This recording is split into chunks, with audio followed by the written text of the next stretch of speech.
Imagine a city where the wealth of a conquered world flows into a single, beating heart.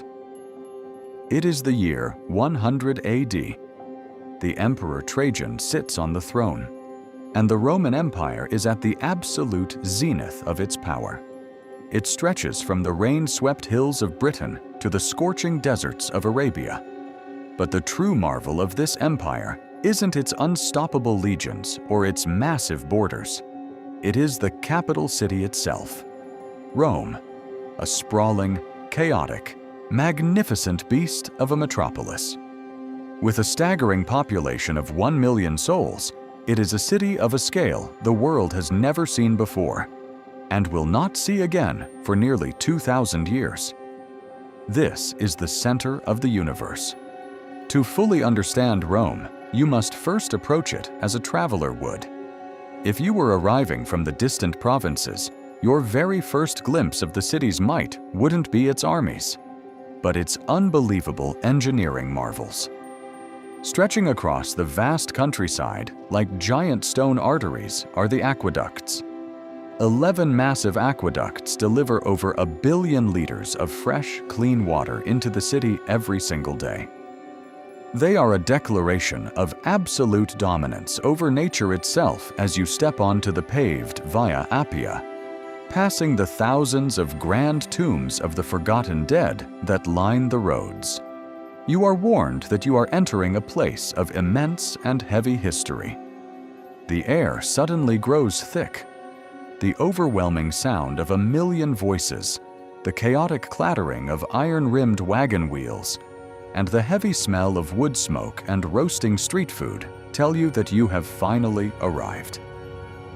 Entering the heart of the city, your eyes are instantly blinded by the brilliant gleam of white marble.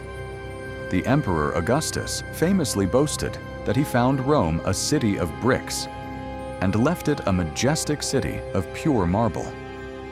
By 100 AD, that grand vision is a staggering, overwhelming reality. You're standing in the Roman Forum, the absolute political, religious, and economic nucleus of the entire empire. Here, secret deals are struck in dark corners that will shift the fate of millions of people across continents. You see powerful senators clad in crisp white togas walking past grand, towering basilicas. Above you looms the Grand Palatine Hill, crowned by the sprawling, luxurious imperial palace. It looks down upon the common masses like the home of the literal gods. The sheer scale of the architecture is designed to make you feel small. It is a calculated psychological weapon, whispering a simple message: Rome is eternal, and you are but dust. But step just a few yards away from the gleaming forums, and the beautiful illusion of pristine marble instantly shatters. Welcome to the Subura. This is where the real, everyday Romans live and die. Over 90% of the city's massive population is packed like cattle into insulae, towering, poorly built apartment blocks made of cheap wood and fragile brick that reach 6, sometimes 7 stories high. The streets here are narrow, twisting, and plunged into a state of perpetual gloomy twilight. It is unbelievably loud, it is intensely dangerous, and it smells absolutely horrific. There is zero running water up here. Human waste is routinely tossed directly from high windows onto the crowded streets below. Because of this, fire is a constant, terrifying, daily threat to everyone. Entire blocks regularly burn completely to the ground in a matter of hours, only to be hastily and cheaply rebuilt by greedy, predatory landlords looking for quick rent. In these dark and smoky alleys, wealthy patricians rub shoulders with desperate plebeians, and criminal gangs rule the dark night. This is the true, hidden engine of Rome, fueled entirely by the sweat of the poor and the brutal labor of countless slaves. Yet, despite the horrific squalor of the slums, the clever emperors provide the masses with a regular taste of pure luxury. Welcome to the grand Roman baths. These are absolutely not just simple places to wash your body.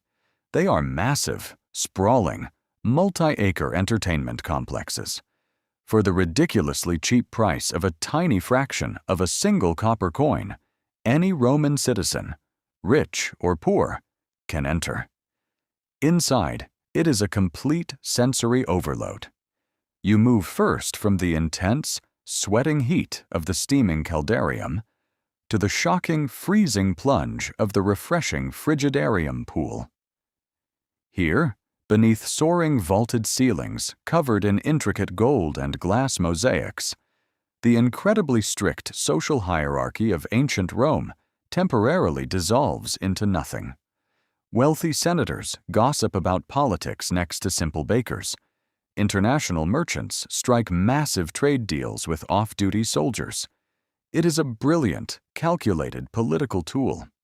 By giving the poorest citizens palaces of free water and warmth, the emperors keep the populace clean, happy, and loyal. But warmth and clean water are never enough to pacify a million restless, angry souls. The citizens demand blood. The Flavian amphitheater, known forever to history as the Colosseum, is the ultimate theater of death. Towering a massive 150 feet high into the sky, it holds over 50,000 screaming spectators.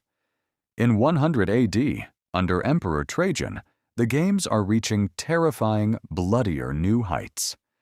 Exotic wild beasts from the absolute edges of the known world, lions, rhinos, elephants, are slaughtered by the thousands, just to prove to everyone Rome's absolute mastery and dominance over nature itself. Then come the stars of the show, the gladiators. Criminals, captured prisoners of war, slaves, and desperate volunteers fighting for immense wealth and glory. The raw roar of the crowd is completely deafening, a physical, terrifying force that literally shakes the stone foundations beneath your feet. This isn't just cheap entertainment. This is a massive, calculated demonstration of raw imperial state power. It tells every single citizen, Rome conquers, Rome punishes, and Rome reigns supreme over all life. While the Colosseum is universally famous for its brutality, it is surprisingly not the true obsession of the Roman people. That coveted title belongs exclusively to the legendary Circus Maximus. Picture a stadium so unbelievably vast it can hold 150,000 screaming people, more than 3 times the maximum capacity of the Colosseum. Here, chariot racing reigns supreme. The entire city is violently divided into fiercely loyal political factions: the Reds, Whites, Blues, and Greens. The races are unimaginably dangerous. Charioteers tie the reins around their waists, meaning a crash often results in being dragged to death on the stones. Yet, successful drivers become the highest-paid athletes in human history, becoming far richer than elite senators. As they drift around the turns, the city holds its breath. To constantly feed and entertain this monstrous city, the entire known world is put to hard labor. At the vital port of Ostia, just down the Tiber River, thousands of cargo ships arrive daily from every corner of the globe. Rome is a black hole of consumption. Hundreds of thousands of tons of grain arrive from Egypt to provide the daily bread ration. Walk through the luxury markets and you will smell rare pepper from India, fragrant frankincense brought from Arabia, and see the beautiful shimmer of fine silk brought all the way from the mysterious Han Dynasty in China. The Roman economy is a masterclass in global logistics, a massive web of trade routes spanning thousands of miles, all converging on a single point on the map. As the sun finally sets over the Palatine Hill, the heavy noise of the great city begins to shift into a different kind of chaos. Because supply carts are legally banned during the day to prevent gridlock, as darkness falls, thousands of heavy wagons suddenly flood the narrow streets, keeping the city awake. Rome in 100 AD is a massive paradox. It is a city of unimaginable beauty and horrific cruelty, of profound philosophy and brutal, mindless bloodshed. It is a place that ruthlessly consumes the lives of millions of slaves to build monument after monument to eternity. Yet, it is the undeniable blueprint for our modern world. Its laws, its architecture, its language, and its endless ambition will echo through millennia. Rome was not just a city. It was an idea. And looking at this glittering metropolis, it is easy to see why they believed this city would last forever. If you want to support our journey through the ancient world, make sure to like this video, subscribe to the channel, and leave a comment letting us know which ancient city we should uncover next.